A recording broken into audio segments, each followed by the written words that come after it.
प्रिय मित्रों, मेरा हार्दिक प्रेम भरा नमस्कार। सारे फेसबुक के भाई बहनों को मेरा हार्दिक प्रेम भरा नमस्कार। आज ओजोन दिवस है, वर्ल्ड ओजोन डे है।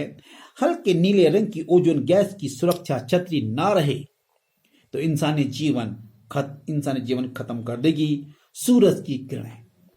लॉकडाउन में इसका सबसे गहरा घाव भरा है। इस लॉकडाउन में ये घाव भरा है। ओजोन में छेद हो चुका था और ये घाव इस लॉकडाउन ने बंद कर दिया।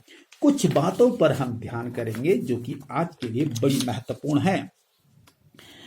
भारतीय वैज्ञानिकों की रिसर्च कहती है कि दुनिया के कुछ देशों में 23 जनवरी से लॉकडाउन लगने के बाद प्रदूषण में 35% की कमी और नाइट्रोजन ऑक्साइड में 60% की गिरावट आई है।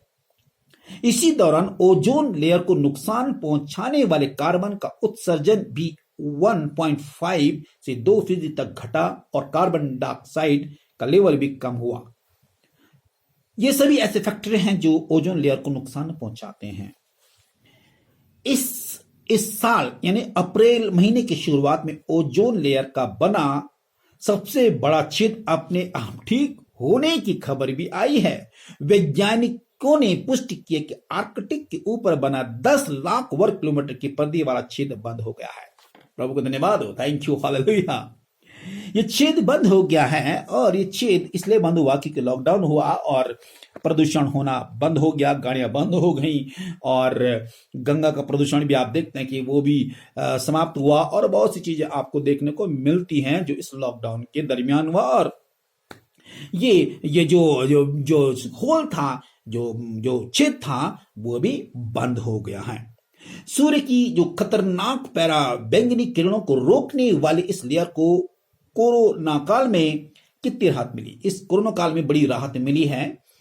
इस पर पूरी रिपोर्ट आने बाकी है। पर्यावरणविद शख्स परवेज के मुताबिक लॉकडाउन के दौरान ओजोन लेयर को नुकसान पहुंचाने वाले कार्बन और दूसरी गैसों का उत्सर्जन 50% तक घटा, जिसका पॉजिटिव इफेक्ट आने वाले समय में दिख सकता है।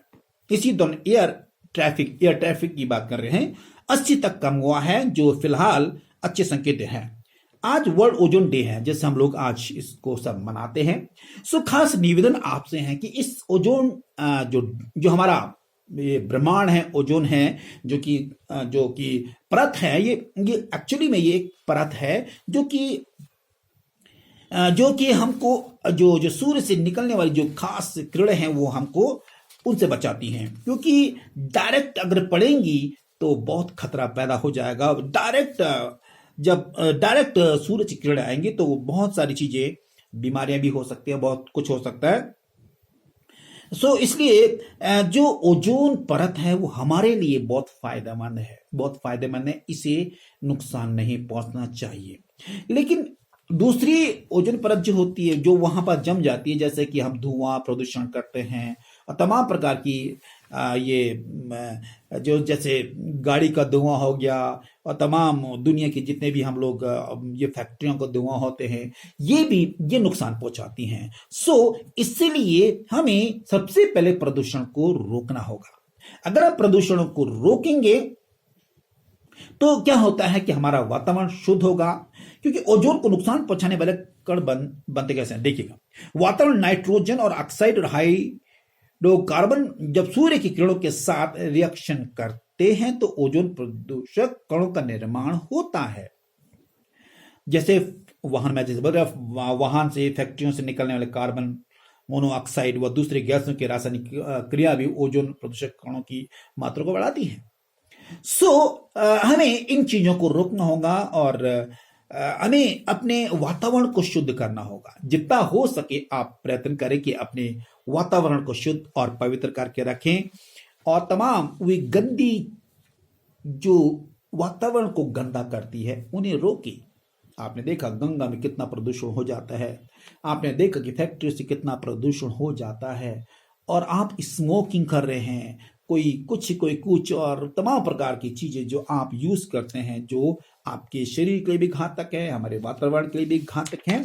तो आपको इनसे बचना होगा। हमारा हमारा ओजोन की सुरक्षा आपके हाथों में है। प्रिय मित्रों, हम जैसे जानते हैं कि इस लॉकडाउन के दरमियान हमारा ये ओजोन का जो बड़ा खतरनाक चल रहा था, छेद था, वही बंद हो गया। आप और हम अपने वातावरण को शुद्ध रखें। आप और हम मिलकर कुछ भी कर सकते हैं। बड़ी सी बड़ी चीजों को भी हम ठीक कर सकते हैं। और ये हमारे लिए जरूरी है कि ये परमेश्वर की प्रकृति है। परमेश्वर ने बहुत सुंदरता से बनाई है और इस कोरोना काल में ही वातावरण बहुत शुद्ध और पवित्र हुआ है। हालांकि बहुत से लोग इसमें हताहत हुए, मौत हुई है बहुत लोगों की। लेकिन दूसरा पक्ष भी देखते हैं कि हमको एक सबक है, हमारे लिए भी एक सबक है। हमें अपने जीवन को एक अच्छे कार्य पर लगाएं और अपना ध्यान अपने परमपिता परमेश्वर भी लगाएं कि जिसने हमको प्रकृति दी है, उसकी प्रकृति को हमको बचाना है, पेड़ पौधों को बचाना है, पेड़ों को काटने से रोकना है। और हम इन चीजों को हम खुद कर सकते हैं। अगर हम इनको नहीं करेंगे तो हमको इसका बहुत बड़ा नुकसान हमको उठाना पड़ेगा। इस दरमियान में प्रदूषण में 35 और नाइट्रोजन ऑक्साइड में 60 तक की गिरावट हुई है। कार्बन उत्सर्जन भी घटा है। ये सभी इस ओजोन लेयर को नुकसान पहुंचाते हैं। लेकिन इस समय काफी हमको ये कोरोना काल में ऐसा काफी ओजोन काफी सुरक्षित हुआ है। और हम परमेश्वर को भी धन्यवाद देते हैं कि हम इस खतरे से बच गए हैं। लेकिन एक खतरा कोरोना वायरस का जो अभी तक चल रहा है। लेकिन अपना ख्याल रखेगा, अपना ख्याल रखेगा, अपने जीवन का ख्याल रखेगा, अपने वातावरण का ख्याल रखेगा। और इस तरीके से जैसे हम ओजोन डे आज मना रहे हैं, तो मैं चाहूंगा कि आप इस पर थोड़ा और अध्ययन करें और पढ़ें। आप अपने YouTube से निकाल सकते हैं। मैंने भी वैसे ही करा और बहुत ध्यान दिया। आज दिन भर में उसके ऊपर लगा हुआ था। बहुत कुछ है, बहुत लंबा चौड़ा इसमें। आप इसको YouTube में या Facebook में या आप गूगल में सर्च करके आप इसको जरूर से पढ़िएगा, अपने वातावरण को सुरक्षित रखेगा। इसी के साथ आपका भाई राजेश मेंसल को आप इजाजत दीजिएगा और इस पर थोड़ा और विचार गंभीर करिएगा। नमस्कार। ये आशा कुरेबार कार्यक्रम है गढ़वाली प्रोग्राम ची बहदियों और हम गढ़वाली भैबण छा। तो मैं चाहूँ छूँ कि आप लोग हमरो ये गढ़वाल तय हमरो उत्तराखंड तय सुरक्षित रखा, पेड़ डाल बूटा निकाटा, यूं तो सुरक्षित रखा। और अपनो ये ओजोन जो हमारो यो ब्रह्मांड ची, ये ओजोन ची, ये परत भी सुरक्षित रखा, ताकि हम आने वाला बीमारी से, आने वाला बहुत नुकसान से बच सकूं। धन्यवाद। प्रभु आप आशीष दो। नमस्कार।